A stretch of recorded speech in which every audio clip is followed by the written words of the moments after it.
در غریبی پیر گشتم، آه جوانیم ببخش.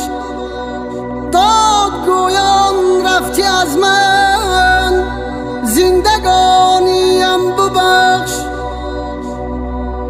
تا که یابم من نشانه از نشاطی روزگار، بینوا ماندم به حکمت، ای نشانیم ببخش.